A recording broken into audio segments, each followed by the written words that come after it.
بسم اللہ الرحمن الرحیم الحمد للہ رب العالمین والصلاة والسلام علی اشرف الانبیاء والمرسلین نبینا محمد وعلی آلہ وصحبہ اجمعین اما بعد فاعوذ باللہ من الشیطان الرجیم ضرب اللہ مثلا کلمة طیبة کشجرة طیبة اصلها ثابت وفرعها فی السماء تؤتی اکلها کل حین بإذن ربها۔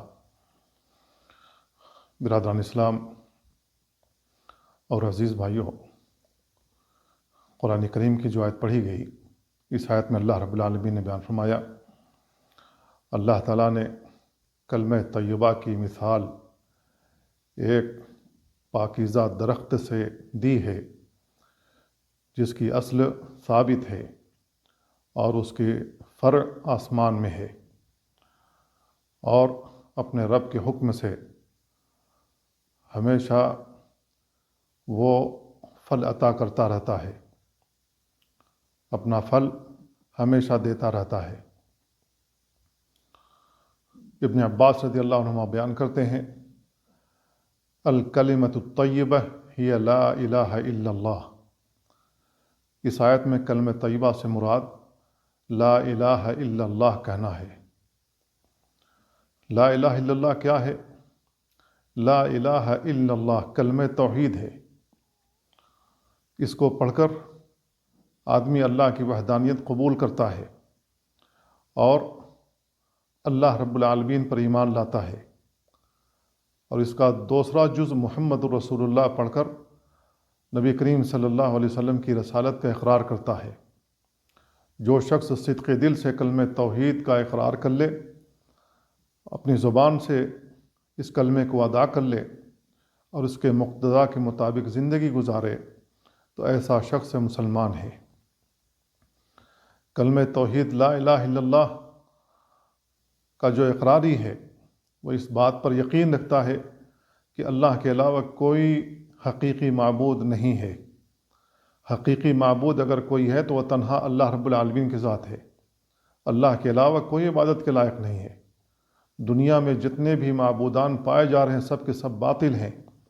ذالک بأن اللہ هو الحق وَأَنَّ مَا تَدْعُونَ مِن دُونِهِ الْبَاطِلُ۔ اللہ رب العالمین ہی حقیقی معبود ہے۔ اللہ کو چھوڑ کر جن کو بھی پکارا جائے وہ سب کے سب باطل ہیں۔ تو اللہ رب العالمین حقیقی معبود ہے، لہذا اسی کی عبادت کرنی چاہیے۔ جو لوگ کلمہ توحید لا الہ الا اللہ کا اقرار کرتے ہیں اور اس کا ورد کرتے ہیں، اس کا کیا ثواب ہے، نبی کریم صلی اللہ علیہ وسلم نے اپنی احادیث میں بیان فرمایا ہے۔ ان احادیث پر ہمیں غور کرنا چاہیے کہ اللہ کے نبی صلی اللہ علیہ وسلم نے کیا بیان فرمایا ہے اس کلمے کی فضیلت کے تعلق سے۔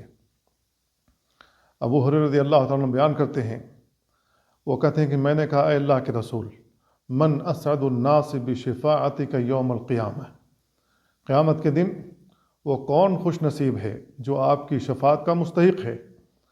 تو اللہ کے نبی صلی اللہ علیہ وسلم بیان فرمایا، لقد ظننت یا ابا ہریرہ اللہ یسألنی عن هذا الحدیث احد اول منک۔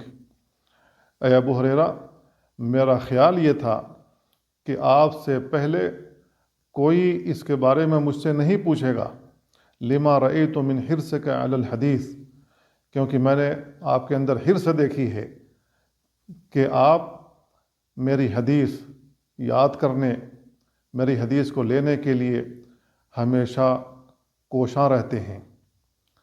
تو حقیقت یہی ہے کہ ابو ہریرہ رضی اللہ تعالیٰ عنہ ان تلامذہ میں سے تھے جو رسول اللہ صلی اللہ علیہ وسلم کے ساتھ ہمیشہ رہتے تھے۔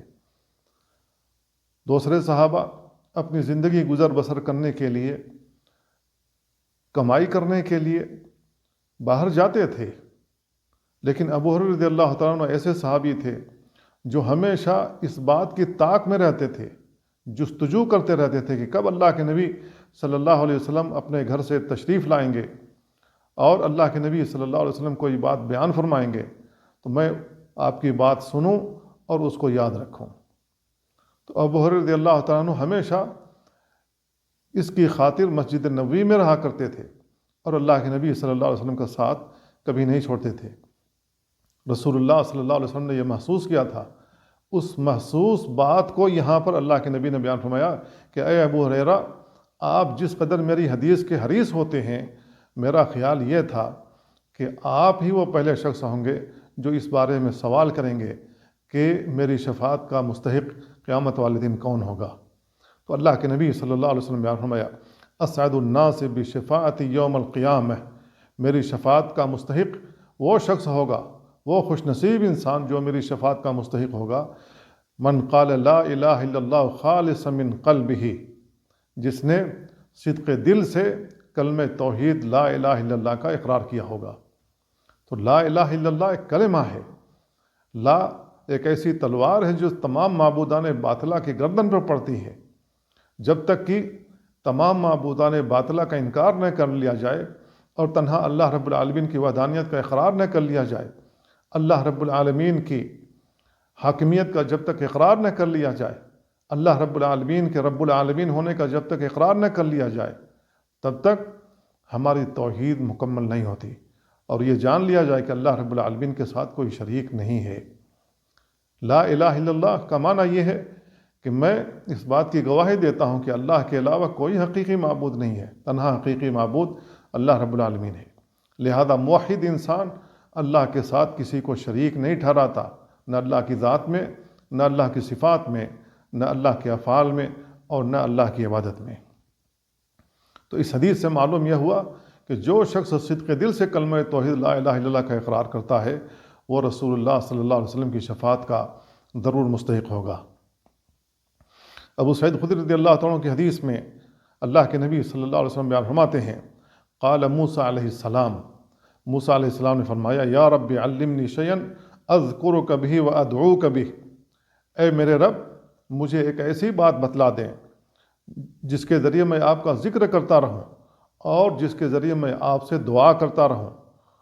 تو اللہ رب العالمین نے کہا قل لا الہ الا اللہ، اے موسیٰ لا الہ الا اللہ کہتے رہو۔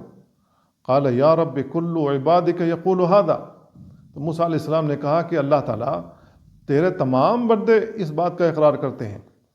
تو اللہ رب العالمین نے کہا قل لا الہ الا اللہ، لا الہ الا اللہ پڑھتے رہو۔ قال انما ارید شیئا تخصنی بہ، میں ایک ایسی چیز کا سوال کر رہا ہوں جو میرے لیے خاص ہو، وہ مجھے بتلائیے۔ تو اللہ رب العالمین نے کہا یا موسیٰ لو ان السماوات السبع والارضین السبع فی کفہ، اے موسیٰ اگر ساتوں زمین اور ساتوں آسمان ایک پلڑے میں ہوں، ولا الہ الا اللہ فی کفہ مالت بہم لا الہ الا اللہ، اور دوسرے پلڑے میں لا الہ الا اللہ رکھ دیا جائے تو لا الہ الا اللہ تمام پلڑوں پر بھاری ہو جائے گا۔ کیوں؟ اس لیے کہ یہ کلمہ توحید لا الہ الا اللہ اتنا عظیم کلمہ ہے کہ اس کے بوجھ کو کوئی برداشت نہیں کر سکتا ہے، اتنا عظیم کلمہ ہے۔ اس کے معنی کو ہمیں سمجھنا چاہیے۔ جب ہم اس کو دل کے گہرائی کے ساتھ پڑھتے ہیں، اس کو سمجھ کر پڑھتے ہیں، اس کا ورد کرتے ہیں، میرے بھائی رونگٹے کھڑے ہو جاتے ہیں، آنکھیں اشکبار ہو جاتی ہیں، کیونکہ یہ معمولی کلمہ نہیں ہے، یہ افضل الذکر ہے۔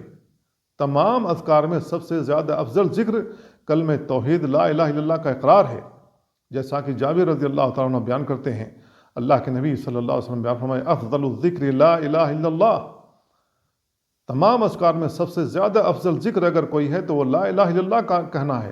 وافضل الدعاء الحمدللہ، اور افضل الدعاء، دعا میں سب سے زیادہ افضل الحمدللہ کہنا ہے، تمام تعریف اللہ رب العالمین کے لیے۔ کیوں؟ اس لیے کہ حمد اللہ رب العالمین چاہتا ہے، اللہ رب العالمین کی تعریف ہونی چاہیے، اس کی توصیف ہونی چاہیے۔ اس کی وجہ یہ ہے کہ اللہ رب العالمین نے تمام نعمتوں سے ہمیں نوازا ہے۔ کیا آنکھ جیسی نعمت اللہ نے ہمیں نہیں دی؟ کیا کان جیسی اور اس کی سماعت جیسی نعمت اللہ نے ہمیں نہیں دی؟ کیا اللہ رب العالمین نے دل دماغ ہمارا صحیح نہیں بنایا؟ کیا اللہ رب العالمین نے ہمارا پورا جسم صحیح سالم نہیں بنایا؟ اگر ہم ان کا شکر ادا کرنے لگیں تو شاید ہم اللہ رب العالمین کا شکر نہیں ادا کر سکتے ہیں۔ اسی وجہ سے ہمیں ہر وقت اللہ رب العالمین کے شکر کے طور پر الحمدللہ کہنا چاہیے۔ اگر ہماری نگاہ ٹھیک ہے اس پر ہمیں الحمدللہ کہنا چاہیے، اگر ہمارے کان کی سماعت ٹھیک ہے اس پر ہمیں الحمدللہ کہنا چاہیے۔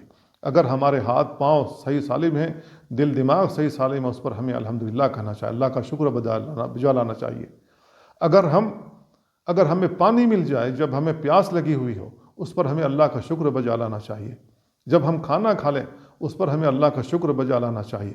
الحمدللہ الذی اطعمنی ھذا ورزقنیہ من غیر حول منی ولا قوہ۔ میرے بھائیو، اگر کھانا ہمارے سانس کی نالی میں اٹک جائے تو کون ہے جو اس کو اوپر لے کے آ سکتا ہے؟ کون ہے جو اس کو نیچے لے جا سکتا ہے؟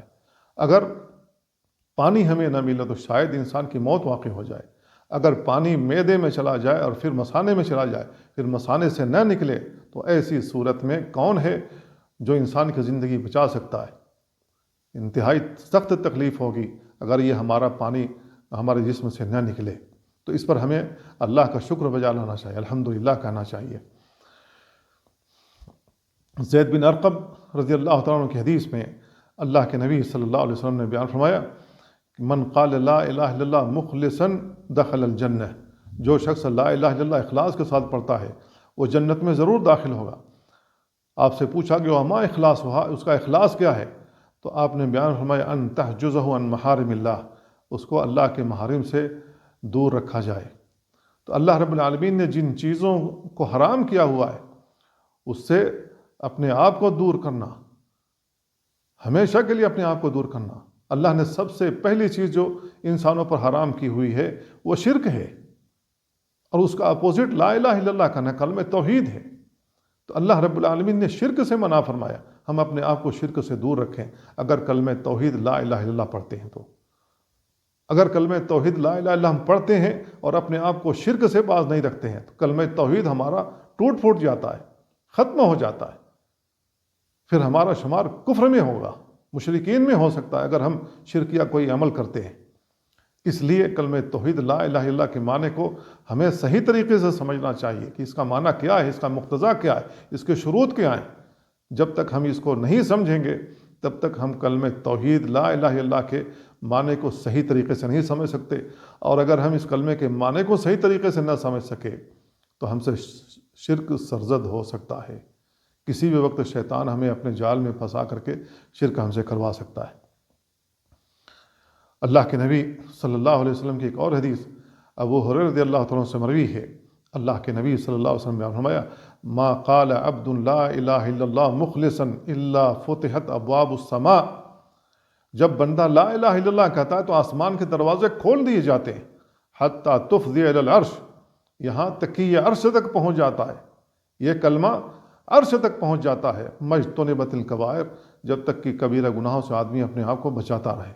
کبیرہ گناہوں میں سب سے بڑا گناہ اللہ کے ساتھ شرک کرنا ہے، اس کو اکبر الکبائر کہا گیا۔ تمام گناہوں میں سب سے بڑا گناہ اللہ کے ساتھ شرک کرنا ہے، لہذا ہمیں اپنے آپ کو شرک سے بچا کے رکھنا چاہیے۔ تو اس حدیث سے کلمہ توحید لا الہ الا اللہ کی فضیلت ثابت ہوتی ہے کہ جب بندہ کلمہ توحید لا الہ الا اللہ پڑھتا ہے تو آسمان کے دروازے کھول دیے جاتے ہیں، یہ کلمہ عرش سے جا لگتا ہے۔ کتنے عظیم کلمات ہیں یہ جو اللہ رب العالمین نے اپنے نبی کو سکھائے اور اللہ کے نبی نے ہمیں اور آپ کو سکھائے۔ اور ابو ہریرہ رضی اللہ تعالیٰ عنہ کی ایک اور حدیث آتی ہے، اللہ کے نبی صلی اللہ علیہ وسلم بیان فرمائے جددوا ایمانکم، اپنے ایمان کی تجدید کیا کرو۔ قیل یا رسول اللہ، آپ سے کہا گیا کہ اللہ کے رسول کیف نجدد ایماننا، ہم اپنے ایمان کی کیسے تجدید کریں؟ آپ نے بیان فرمایا اکثروا من قول لا الہ الا اللہ، زیادہ سے زیادہ کلمہ توحید لا الہ الا اللہ پڑھا کرو۔ یہ مسند احمد کی روایت ہے اور اس کی سند حسن ہے۔ تو میرے بھائیو، ہمیں غور کرنا چاہیے کہ یہ کتنا عظیم کلمہ ہے۔ عمرو بن عاص رضی اللہ عنہما کی ایک روایت آتی ہے، وہ کہتے ہیں کہ میں نے رسول اللہ صلی اللہ علیہ وسلم سے فرماتے ہوئے سنا انی لأعلم کلمۃ لا یقولها عبد حقا من قلبی فیموت علی ذلک الا حرم علی النار لا الہ الا اللہ۔ اللہ کے نبی صلی اللہ علیہ وسلم نے فرمایا میں ایک ایسا کلمہ جانتا ہوں کہ بندہ اس کو حق کے ساتھ، صدق دل کے ساتھ کہتا ہے تو جب اس کی موت آئے گی تو جہنم اس کے اوپر حرام ہو جائے گی، وہ کلمہ کیا ہے؟ آپ نے بیان فرمایا لا الہ الا اللہ۔ میرے بھائیو، جب ہم لا الہ الا اللہ کثرت کے ساتھ پڑھتے ہیں تو موت کے وقت بھی یہ کلمہ ہماری زبان سے چلتا رہے گا۔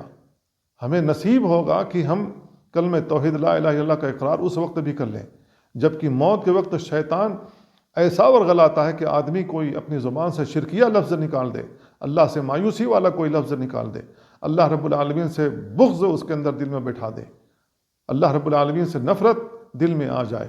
شیطان اس قسم کی کوشش کرتا ہے، لیکن جب انسان اللہ کی اطاعت والی زندگی گزارتا ہے اور کلمہ توحید کو اپنی زبان پر لاتا ہے اور اس کو پڑھتا رہتا ہے، اس کا ورد کرتا رہتا ہے، اللہ رب العالمین موت کے وقت بھی کلمہ توحید زبان سے چلا دیتا ہے۔ اللہ کے نبی صلی اللہ علیہ وسلم نے فرمایا من کان آخر کلامہ من الدنیا لا الہ الا اللہ دخل الجنہ۔ دنیا سے جاتے ہوئے جس کا آخری کلمہ لا الہ الا اللہ ہو وہ جنت میں ضرور داخل ہوگا۔ تو میرے بھائیو، ہمیں کوشش کرنی چاہیے کہ ہم کلمہ توحید لا الہ الا اللہ کا اقرار کریں، لا الہ الا اللہ پڑھتے رہیں۔ لا الہ الا اللہ عظیم کلمہ ہے۔ اللہ کے نبی صلی اللہ علیہ وسلم نے جنت کی کنجی اسے قرار دیا ہے، جیسا کہ معاذ بن جبل رضی اللہ عنہ کی حدیث میں ہے مفاتیح الجنت شہادت اللہ الہ الا اللہ۔ جنت کی کنجی کلمہ توحید لا الہ الا اللہ کا اقرار کرنا ہے۔ تو میرے بھائیو، ہمیں اگر جنت کی کنجی چاہیے تو وہ کلمہ توحید لا الہ الا اللہ کے اقرار کرنے میں ہے، اس کو پڑھنے میں ہے، لہذا اپنے اذکار میں اس کو شامل کیجیے۔ اللہ کے نبی صلی اللہ علیہ وسلم کی ایک اور حدیث آتی ہے عبداللہ بن عمرو بن عاص رضی اللہ عنہما سے، وہ نبی کریم صلی اللہ علیہ وسلم سے روایت کرتے ہیں، آپ نے بیان فرمایا التسبیح نصف المیزان۔ سبحان اللہ کہنا آدھا میزان ہے، آدھے میزان کو بھر دے گا۔ والحمدللہ تملأہ، اس کے بعد جب کوئی شخص الحمدللہ کہہ لے تو میزان بھر جائے گا۔ ولا الہ الا اللہ، اور جو شخص لا الہ الا اللہ کہتا ہے لیس لہا دون اللہ حجاب، اللہ کے درمیان کوئی پردہ حائل نہیں ہوتا، حتی تخلص الیہ، یہاں تک یہ کلمہ اللہ تک پہنچ جاتا ہے۔ کتنی عظیم فضیلت ہے۔ ہمیں سبحان اللہ والحمدللہ ولا الہ الا اللہ واللہ اکبر کہتے رہنا چاہیے۔ یہ عظیم کلمات ہیں، رسول اللہ صلی اللہ علیہ وسلم ان کا ورد کیا کرتے تھے۔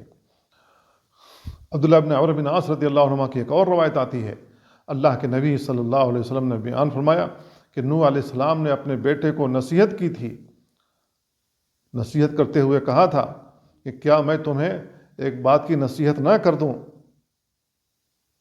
تو اس نے کہا کیوں نہیں، نصیحت کیجیے۔ تو نوح علیہ السلام نے جو نصیحتیں ان کو کی ان میں سے ایک یہ بھی تھی کہ لا الہ الا اللہ کہتے رہو، فَإِنَّهَا لَوْ وُضِعَتْ فِي كِفَّةٍ وَوُضِعَتِ السَّمَاوَاتُ وَالْأَرْضُ فِي كِفَّةٍ لَرَجَحَتْ بِهِنَّ، کہ اگر کلمہ توحید لا الہ الا اللہ کو ایک پلڑے میں رکھ دیا جائے اور آسمان و زمین کو ایک پلڑے میں رکھ دیا جائے تو کلمہ توحید لا الہ الا اللہ سب پر بھاری ہو جائے گا۔ تو میرے بھائیو، ہمیں اس کلمے کا ورد کرتے رہنا چاہیے، اس کلمے کو پڑھتے رہنا چاہیے، اس ذکر کا ہمیں ورد کرتے رہنا چاہیے۔ نبی کریم صلی اللہ علیہ وسلم نے اذکار الصباح میں جو دعا بتلائی ہے اس میں سے لا الہ الا اللہ وحدہ لا شریک لہ لہ الملک ولہ الحمد وہو علی کل شیء قدیر کہنا ہے، اس میں بھی کلمہ توحید لا الہ الا اللہ کا اقرار ہے۔ تو میرے بھائیو، کم سے کم یہ کلمات ہمیں صبح کے وقت 100 مرتبہ کہہ لینے چاہیے اپنی زبان سے۔ اگر ہم یہ کلمات اپنی زبان سے صبح کے وقت کہہ لیتے ہیں تو اللہ رب العالمین ہمیں شیطانوں کے شر سے شام تک محفوظ رکھے گا۔ اور اگر یہ کلمات کم سے کم 100 مرتبہ جیسا کہ مسند احمد کی حدیث میں ہے پڑھ لیتے ہیں تو رات بھر کے لیے ہم محفوظ ہو جاتے ہیں۔ بعض روایتوں میں 10 مرتبہ کا بھی ذکر ہے، لہذا کم سے کم ہمیں 10 مرتبہ تو اپنی زبان سے کہہ ہی لینا چاہیے، اور اگر 100 مرتبہ کہہ لیتے ہیں تو یہ عظیم فائدہ ہمیں حاصل ہوگا۔ اللہ تعالیٰ سے دعا ہے اللہ ہمیں ان باتوں کو سمجھنے اور ان پر عمل کرنے کی توفیق عطا فرمائے۔ وصلی اللہ وسلم علی نبینا محمد وعلی آلہ وصحبہ اجمعین۔ السلام علیکم ورحمۃ اللہ وبرکاتہ۔